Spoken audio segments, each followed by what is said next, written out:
Samas, ketemu sama warga Samas, Pak Rujito yang emang fokus dan concern ngurusi konservasi penyu ini. Waktu itu kita melihatnya bahwa Pak Rujito ini butuh banyak bantuan gitu, karena Pak Rujito emang kita melihatnya seperti bekerja sendiri gitu. Jadi butuh banyak bantuan dalam bidang dokumentasi, pencatatan, publikasi, edukasi ke masyarakat luar gitu. Jadi kita memutuskan untuk terjun ke situ karena kita juga melihat bahwa banyak sekali ironi yang terjadi di masyarakat khususnya Jogja yang berkaitan tentang keberadaan penyu di Pantai Samas ini.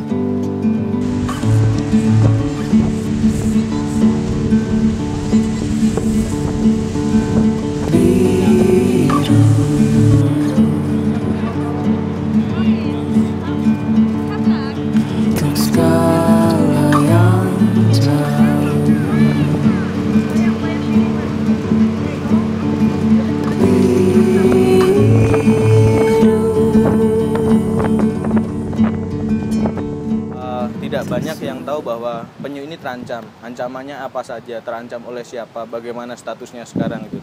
Informasi-informasi itu nggak banyak didapat oleh masyarakat, bahkan sekali misalnya Pak Rujito sebagai masyarakat lokal yang secara independen berjalan, ya dengan banyak bantuan tentunya, bahwa beliau ini sudah sekali berpenerima Kalpataru misalnya.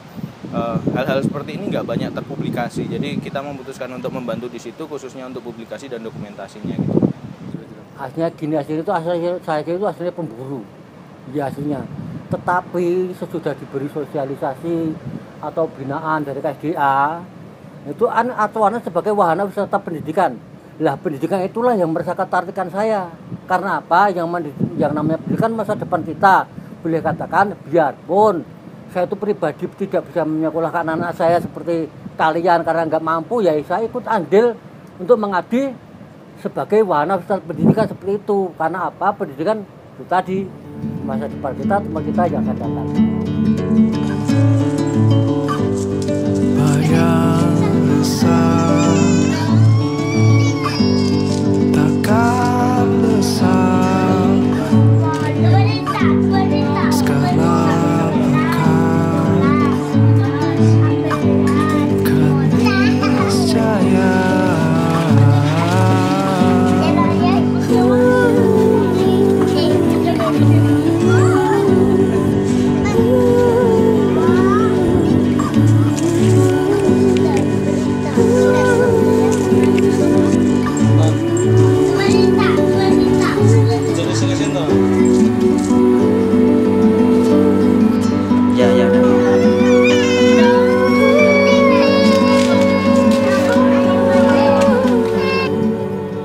Kalau yang tercatat sebenarnya karena memang Pak Rujito sendiri secara rutin mencatat apa yang dia lakukan.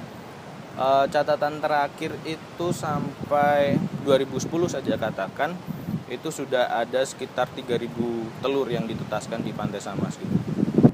Kalau yang sudah kita lepas di sini sudah yang belum pernah penyu belimbing, tetapi apa yang namanya penyu belimbing boleh katakan ini maaf itu kita rahasiakan kepada siapapun. Karena apa? Yang namanya penyu adalah penyu paling langka. Saya tidak bahas menunjukkan kepada siapapun. Karena apa? Nanti kalau saya tunjukkan dari anak sekolah menunjukkan saya untuk mengenai penelitian, saya nggak mau. Karena apa? Menjadi ketraumaan saya. Karena apa? Yang namanya penyu belimbing saya belum pernah sekalipun merasa berhasil. Itulah menjadi ketraumaan saya. Penyu lekang sudah pernah, biasa. Penyu sisik sudah, penyu hijau sudah pernah kita lepas.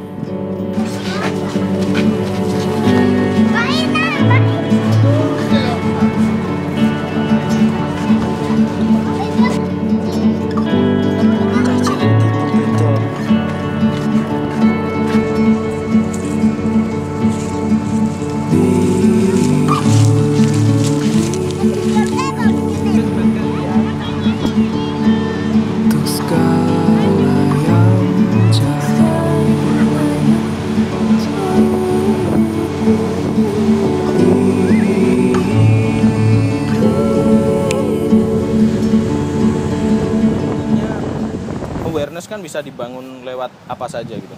Kalau kita mau belajar itu sekarang kan medianya sudah banyak, tinggal buka komputer saja sudah bisa dapat banyak info. Jadi kalau masalah sampah plastik itu tadi sebenarnya kematian penyu ini paling banyak disebabkan oleh sampah plastik, karena penyu mengira sampah plastik yang kita buang dan hanyut ke laut itu sebagai ubur-ubur gitu. Ketika plastiknya melayang-layang sebagai ubur-ubur, dan dari 7 jenis penyu yang ada di dunia ini hampir semuanya punya range makan ubur-ubur gitu.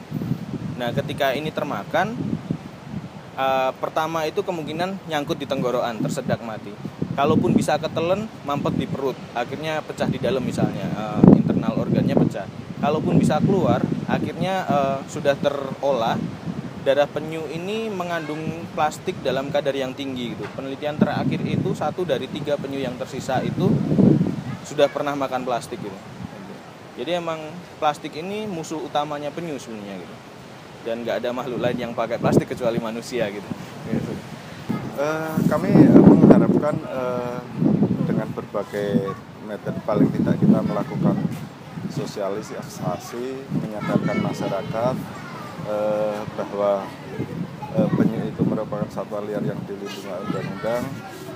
Kita mengharapkan masyarakat di sepanjang pesisir pantai selatan itu tidak memanfaatkan baik telur maupun penyunya, karena ancaman itu yang paling tinggi oleh masyarakat. Namun demikian untuk saat ini itu kesadaran masyarakat sudah cukup tinggi. Jadi kalau masyarakat mendapatkan telur, mereka menyerahkan ke kelompok-kelompok yang ada di sepanjang pantai selatan ini yang terdekat dengan posisi mereka. Kalau dulu itu ya hambatannya sampai sekarang pun boleh katakan ya manusia. Ya sebenarnya apa tuh kendalanya juga manusia. Memang saya akui yang namanya menyadarkan manusia seperti kita itu aslinya paling susah.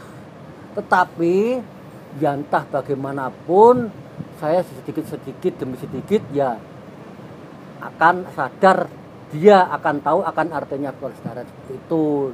Kalau dulu ya cuma apa toh, sekarang ya dia akan tahu ya nama pelestarian dan sadar dengan dirinya.